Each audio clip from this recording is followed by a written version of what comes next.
de Bandiagara, Bankas, Yéné, Douanza, Kouro, Mopti, Tenenkou et Youarou de la coordination nationale des retraités de la Convention de la coordination des associations des commerçants détaillants du marché d'Ossolo Traoré, des membres de l'amicale des anciens élèves du Collège moderne des jeunes filles de Bamako. Tous félicitent Ibrahim Boubacar Keïta pour sa brillante élection à la magistrature suprême. Ils souhaitent par la même occasion plein succès au président de la République dans la réalisation des grands chantiers inscrits dans son programme.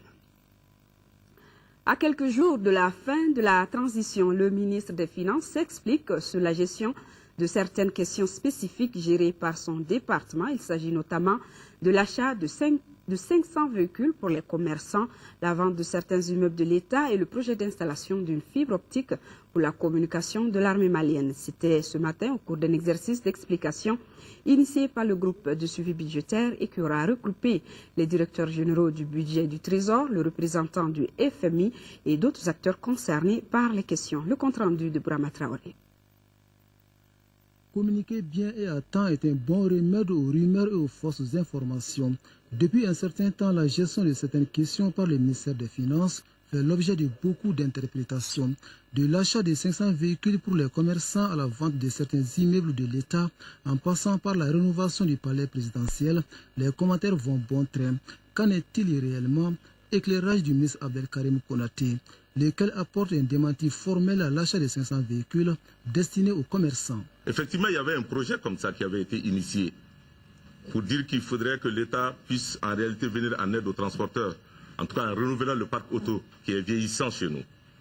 Mais nous nous sommes dit que le rôle d'un État, ce n'est pas de payer des véhicules ou de garantir l'achat des véhicules pour des privés, conformément à notre politique de désengagement du secteur. Donc ce projet, encore une fois de plus, a été purement et simplement abandonné. Parce que le gouvernement était défavorable à ce projet. Aucune convention, aucun accord de financement aussi n'a été fait concernant ce projet qui consistait à payer 500 véhicules et à venir distribuer aux transporteurs. Ce projet devrait coûter environ 40 milliards, je crois. Tout ce que le gouvernement peut faire, c'est d'encourager ce secteur des transports qui connaît effectivement d'énormes difficultés en termes d'exonération partielle fiscale pour l'importation peut-être de camions. Concernant la vente de certains immeubles de l'État, le ministre des Finances indique qu'il n'en est rien. Pour Abdelkarim Konaté, les processus engagés visent tout simplement à recenser ces immeubles. Immeubles se trouvant généralement au grand marché de Bamako. L'emplacement de ces immeubles ne leur permet plus d'abriter les services publics, a expliqué le ministre Konaté.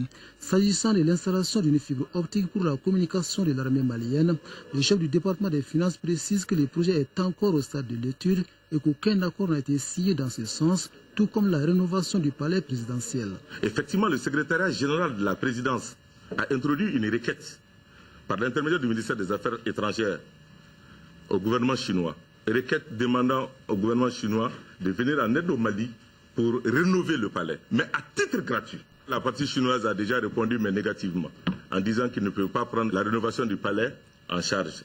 Donc aucune convention, aucun acte n'a été signé pour effectivement sortir 4 milliards du budget d'État et puis rénover le palais de Koulouba. Un autre point éclairci par le ministre des Finances concerne les dépenses extra-budgétaires. Il n'y en a pas eu, dit-il. Toutes les dépenses depuis les événements du 22 mars 2012 se font dans le cadre des inscriptions du budget 2013 selon Abdelkarim Konaté, lequel fait savoir également que tous les mandats de 2012 au niveau du Trésor ont été payés. Cela conformément à l'objectif de relance économique du pays. Une autre question qui fait couler beaucoup d'encre et de salive est celle relative à la réforme des véhicules de l'État. Le ministre Konaté répond. Ce qui est vrai, ce qui est réel, depuis 2 mois, nous avons décidé volontairement de geler le tout en attendant qu'on ait le rapport final du vérificateur général pour un peu prendre en compte ces observations pertinentes. Il y a également la dernière question, c'était l'achat des véhicules par la primature. Les véhicules qui ont été donnés à la commission dialogue et réconciliation, à la primature et à certains services effectivement de la présidence. Suite aux événements de mars 2012, effectivement, le parc auto de la primature de la présidence a été pratiquement saccagé. Le Premier ministre, en rapport bien sûr avec le ministre des Finances, a initié effectivement le renouvellement de ce parc-là. Ce marché a été conclu et les véhicules ont été achetés et les véhicules ont été mis à la disposition de la commission de dialogue et réconciliation de la primature et de la présidence. Et ce qui est intéressant, c'est que ce n'est pas une dépense extra-budgétaire, c'était prévu. Et les chapitres qui ont servi à payer ces véhicules, c'est effectivement le chapitre 5243-10 qui a servi à payer effectivement ces véhicules-là. C'était depuis le mois de mai. Le compte d'appui à l'armée, je l'ai dit et je le répète, ça fait environ 3 milliards 25 millions. Et certains ont pensé qu'on avait déjà utilisé ces fonds. Non, le solde est disponible au niveau de la BDM. Les 3 milliards 25 millions sont là-bas. On n'a fait aucune dépense sur ce compte-là. Les milieux aussi ont donné 1,5 milliard.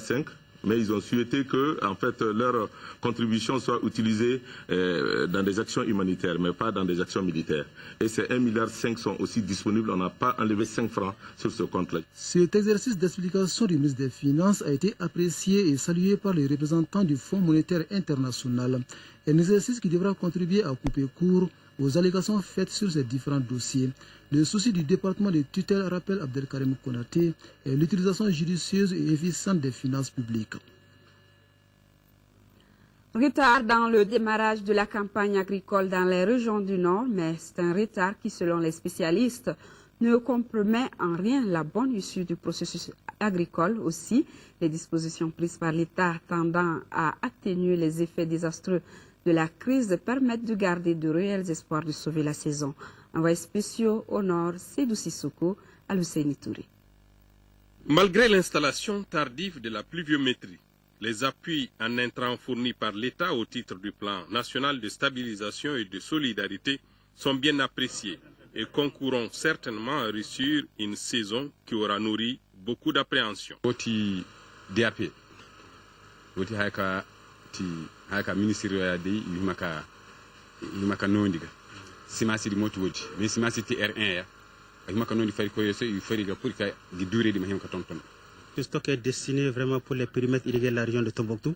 Vous savez que pour cette campagne, nous avons à peu près en maîtrise totale d'eau, nous avons environ 34 000 hectares.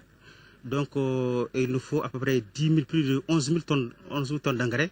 Donc nous avons un petit stock ici. En tout cas, c'est vraiment, ça soulage quand même les paysans. Mais pour le ministre de l'Agriculture, le message est clair et sans ambiguïté. À l'adresse des exploitants agricoles, je voudrais dire une chose. C'est que le seuil de tolérance est envers les auteurs d'actes de spéculation. Notre seuil de tolérance est 0. C'est nul et nous ne pouvons pas accepter que l'État et ses partenaires apportent des intrants à titre gratuit aux exploitants agricoles et que certains opérateurs, ou certains exploitants agricoles, ou certains agents de l'encadrement fonctionnaires croient en faire une source de revenus.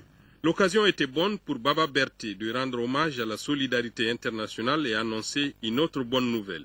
L'Allemagne a mis à notre disposition 1,9 million d'euros pour l'acquisition d'hydrocarbures ou de gasoil pour faire fonctionner les motopompes qui servent à irriguer les périmètres irrigués. Nous avons mis à la disposition du gouvernement du Mali un montant de 4 millions d'euros pour la subvention de l'achat des intrants agricoles, en particulier les semences et les engrais. La saison, au dire des principaux concernés, connaîtrait une issue certaine si la tendance pluviométrique actuelle se poursuit. De façon générale, la campagne s'annonce vraiment bonne. Les paysans sont engagés. Vous voyez vous-même les pépinières, on est au niveau d'une pépinière ici. Les gens ont commencé au niveau du périmètre de Koriomé, et de même que le périmètre de Daï à répiquer. On est au stade de pépinière répiquage actuellement. La campagne agricole 2013-2014 au niveau se porte assez bien. Bien sûr, on a connu un début difficile avec la faiblesse de la pluviométrie qui s'est mal répartie dans le temps et dans l'espace, surtout les premiers mois de la campagne. Mais on commence à remarquer à partir du mois d'août une reprise au niveau de toutes les spéculations et par rapport même aux objectifs, si l'allure de la campagne continue comme cela et que les pluies continuent jusqu'au mois d'octobre, on peut prétendre à une bonne campagne au niveau de la région de Mopti. En termes d'objectifs, pour les cultures sèches, on est pratiquement à 93%. Et le riz, à cette date, on est à 92%, mais comme les semis se poursuivent pour la maîtrise totale et la submersion contrôlée, on espère atteindre les objectifs. Malgré l'installation tardive de la saison pluvieuse, les producteurs de ces régions gardent l'espoir de récolter des quantités substantielles de riz dans quelques mois. À Gao, le ministre de l'Agriculture a visité les services relevant de son département. Partout où il est passé, le ministre Baba Berté a expliqué les efforts du gouvernement visant à doter les services d'équipements sommaires pour un démarrage effectif des activités. Baba Berté l'a dit au micro de nos envoyés spéciaux. Les agents sont là. Les bureaux, les services ne sont pas fonctionnels, faute d'équipement, faute d'électricité. Il y a beaucoup de facteurs qui font que ces gens ne peuvent pas faire du travail de bureau. Mais je vous rappelle quand même que l'agriculture n'est pas une activité de bureau. C'est une activité de terrain. Et mes agents sont présents sur le terrain. Nous les avons rencontrés dans les plaines de Daï, Amadia et Koriomé. Et ils sont ici dans les périmètres. Et malheureusement, pour des raisons de sécurité que je ne pourrai pas visiter, mais ça fait partie. Et ce n'est pas parce que les bureaux ne fonctionnent pas que ce n'est pas une partie du Mali. Et ensuite, l'État a dégagé d'importants moyens qui vont servir à restaurer la plupart des immeubles qui servent aujourd'hui de bureaux, parce que vous savez que l'État a, dans un premier temps, pour les mois à venir, à bailler des bureaux pour les différents services de l'État. C'est vrai que ça n'est pas confortable, ça n'est pas fonctionnel, mais quand on aime son pays, on est prêt à servir dans toutes les conditions. Et je pense que ces fonctionnaires qui sont affectés ici sauront qu'ils sont au service de leur pays, de leur patrie. Et quand on travaille, on sert sa patrie, et il n'y a pas de prix. Le ministère de l'Élevage et de la Pêche et ses partenaires, la Banque mondiale et l'autorité du bassin du Niger ABN, vient de mettre à la disposition des communautés de la pêche traditionnelle de la région de Tombouctou un important lot d'équipements et d'engrais de pêche pour un coût total de 250 millions de francs CFA. Cet appui contribuera à l'amélioration des conditions de vie et de travail des bénéficiaires. Yéya Tandina depuis Tombouctou. Cet appui est composé d'engins et d'équipements de pêche, filets tout genre, hameçons, fours métalliques et un camion frigorifique de 10 tonnes pour un montant total de 250 millions de francs CFA. Il est destiné aux communautés de la pêche traditionnelle dans la région de Tombouctou. Et dans la suite logique, pour parachever une remise symbolique des engins et équipements de pêche et dans le cadre du programme de développement de la pêche traditionnelle dans les régions de Gao et Tombouctou, pour améliorer les conditions de vie et les conditions de travail. Financé par la Banque mondiale et son partenaire de l'autorité du bassin du Niger, ABN, avec la participation du gouvernement de la République du Mali. Les bénéficiaires n'en demandent pas plus et saluent l'action du gouvernement. Je remercie le gouvernement du Mali qui nous envoie du matériel de pêche. Vraiment, nous sommes joyeux aujourd'hui, le gouvernement malien. Ce qu'on demande à vous, c'est d'en prendre soin. Nous mettrons en place les structures de gestion avec votre participation et pour pérenniser et rendre plus utile cet investissement d'une valeur de 250 millions. Une remise symbolique a été effectuée aux bénéficiaires qui sont la coopérative des pêcheurs et l'association des pêcheurs de la région de Tombouctou. Et depuis Tombouctou, notre correspondant sur place, Yatandina, nous signale que la BMS SA a rouvert ses portes à Tombouctou. Nous y reviendrons donc plus en détail dans nos prochaines éditions. Le parti Alliance des nationalistes convaincus pour le développement du Mali, ANCD Mali, était face à la presse hier. L'objectif est de donner la position du parti après l'élection présidentielle. Selon le président de l'ANCD Mali, son parti va à l'opposition modérée pour suivre de près les actions gouvernementales. Nous l'écoutons, il est au micro de Moussa Fani. Concrètement, sans ambiguïté, l'ANCD se réclame un parti de l'opposition, une opposition alors qui fera constructive, qui émettra des idées, là il faut mettre des idées, qui dira oui, là il faut dire oui, et qui dira non, là il faut dire non. Et qui ne sera pas comptable également d'un faux jugement parce que tout le monde a envie de critiquer, parce qu'on a envie de détester ou on a envie de jeter des cailloux. alors nous serons avec le pouvoir, au moment où le pouvoir est sur le bon chemin, nous décrierons le système lorsque ça va mal. Retour à l'actualité nationale, élaborer un plan de communication pour pérenniser l'alimentation de l'élève à l'école. Le sujet était au centre d'une rencontre tenue ce matin à la Maison du Partenariat. La rencontre de 3 jours est organisée par le Centre national des cantines scolaires. L'objectif du plan est de créer une culture de communication autour de l'alimentation scolaire au Mali. Le compte rendu de Alpha Mega. À l'école, bien manger participe de la réussite du développement de l'enfant. Il s'agit là d'un facteur indispensable dans l'accroissement de l'enfant en milieu scolaire. Et c'est dans ce cadre que le Centre national des cantines scolaires et ses partenaires ont initié la présente rencontre. Élaborer un plan de communication, principal sujet au centre des débats. Dans le système décentralisé, ce sont les collectivités qui prennent en charge certains aspects de l'alimentation scolaire. C'est aux collectivités, aux communautés, justement, d'apporter par exemple les condiments, d'apporter par exemple le bois de chauffe. L'alimentation scolaire, ce n'est pas seulement l'affaire de l'éducation, ce n'est pas seulement l'affaire des PTF, c'est-à-dire les partenaires, mais c'est aussi leur responsabilité, parce que ce sont leurs enfants qui sont appelés, n'est-ce pas, à aller à l'école, à être éduqués et à contribuer au développement du pays.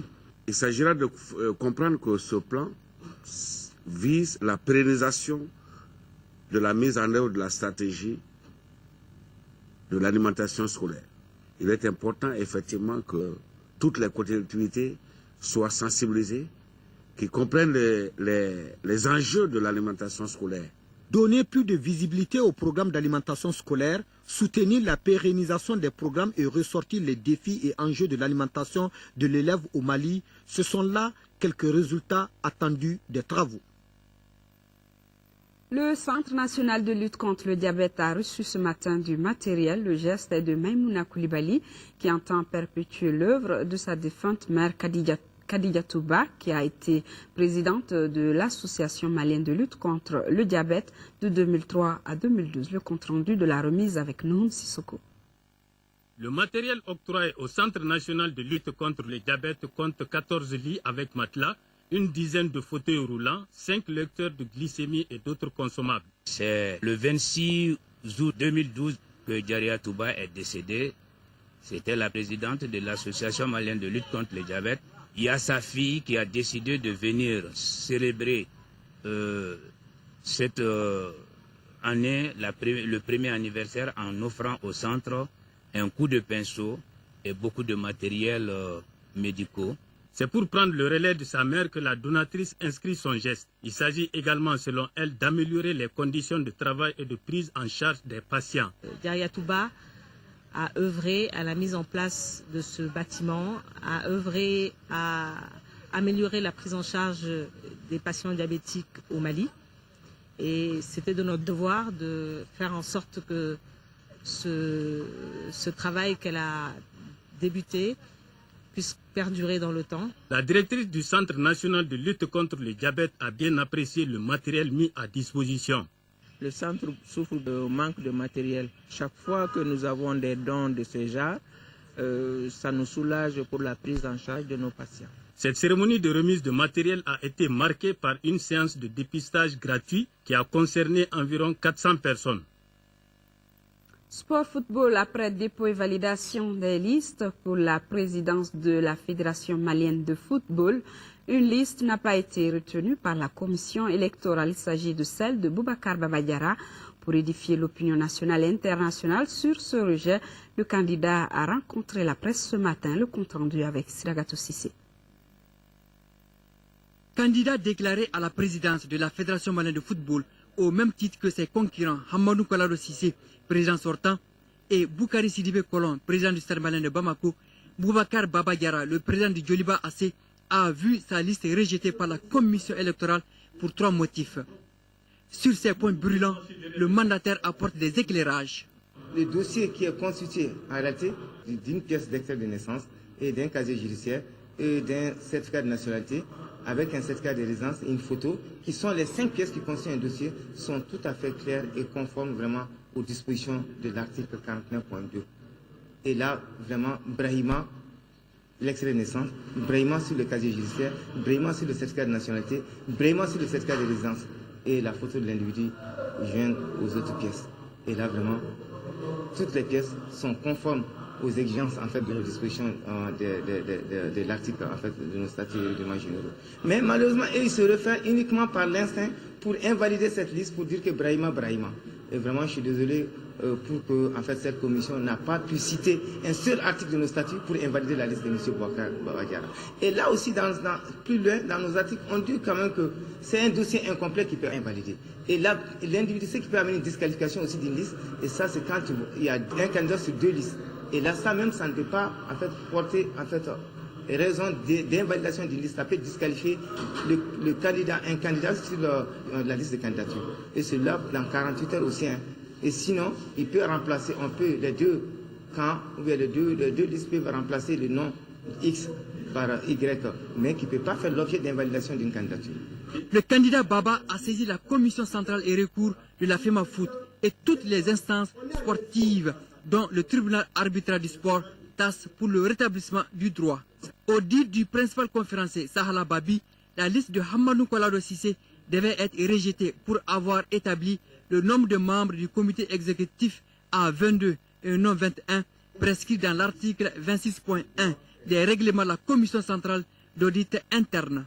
L'élection du comité exécutif de la Fédération malienne de football se tiendra à Mopti les 5 et 6 octobre prochains.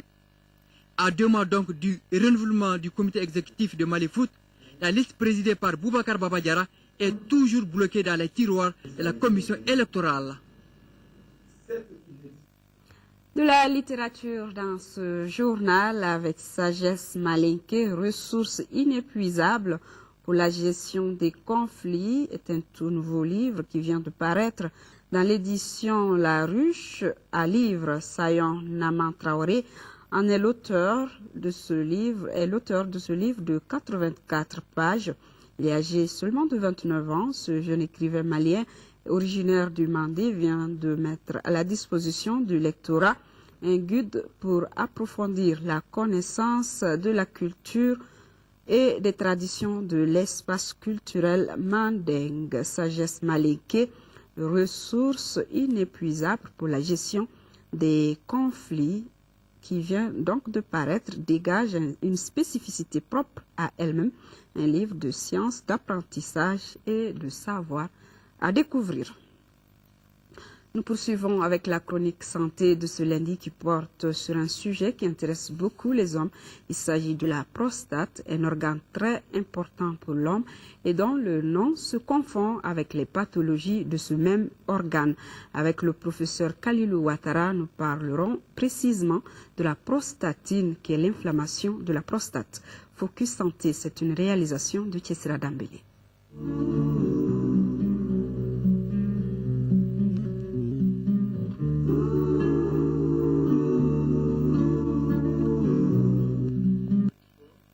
La prostate en tant que telle n'est pas une maladie, mais un organe situé sous la vessie au carrefour des voies urinaires et génitales de l'homme, une position qui la rend vulnérable aux infections. Elle joue un rôle capital dans la capacité d'un individu à vider sa vessie et dans la procréation. La prostate se développe dans le corps de l'homme grâce aux hormones mâles dont l'absence au moment de la conception ou au cours de la vie peut donner un organe atrophique et jouer sur la sexualité, les sécrétions et la capacité de faire des enfants. 70% des sécrétions génitales indispensables à la procréation sont du ressort de la prostate. Ce qu'on appelle les spermes, là, il est constitué au moins à 70-80% des sécrétions de la prostate. Les sécrétions prostatiques, si elles ne sont pas là, les spermatozoïdes, qui sont l'élément essentiel pour que de la procréation ne peut pas être activée. Donc la vie des spermatozoïdes dépend de la qualité des sécrétions de la prostate. L'inflammation de la prostate ou prostatite est la maladie la plus fréquente de cet organe. Elle est liée aux infections qui peuvent provenir des rapports sexuels non protégés ou même du tube digestif. Ces infections-là, ça concerne qui? Ceux qui sont en activité sexuelle intense. Ça, c'est la hygiène, avant la quarantaine. Donc les infections sont très fréquentes. Et l'infection peut être grave au niveau de la prostate. L'infection peut même détruire toute la prostate et créer ce qu'on appelle un abcès de la prostate. Ça veut dire que toutes les glandes de la prostate ont été dissoutes et la prostate reste une coquille vide. Donc vous voyez que c'est quelque chose qui peut être grave, l'infection. Mais ça, c'est avant 40 ans. Je ne dis pas que les personnes âgées aussi, après 40 ans, n'ont pas la prostate, mais c'est plus fréquent au niveau des jeunes. Les infections de la prostate. Et ça commence par les infections de l'urètre non traitées qui vont évoluer pour aller attaquer maintenant la prostate. La prostatite est très fréquente au Mali chez les moins de 40 ans et elle peut être aiguë ou chronique. On peut dire que les maladies infectieuses représentent quand même jusqu'à 50-60%. Parce que si on fait les rapports génome au Mali et les rapports personnes âgées au Mali, je pense que les personnes âgées, c'est à peu près 30%, 20% même de la population. Et si les maladies infectieuses sont plus fréquentes chez les jeunes, donc ça fera à peu près 60, 65, 70%. Les 30 autres pourcents là, ce sera les pathologies du troisième âge, c'est-à-dire l'adénome de la prostate et le cancer de la prostate. L'adénome et le cancer sont deux autres pathologies de la prostate. Pour protéger cet organe essentiel dans la vie de l'homme, il faut une activité sexuelle régulière sans oublier de se protéger contre les infections sexuellement transmissibles, porte d'entrée pour d'autres maladies.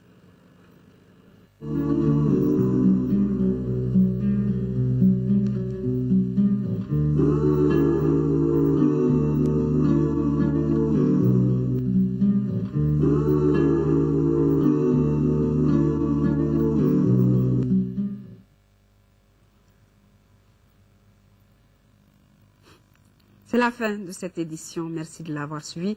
Demain, retrouvez Amara Malé Diallo à 10h et 13h. Je vous retrouve, s'il plaît à Dieu, pour celle du soir, pour ceux qui n'ont pas suivi la présente édition.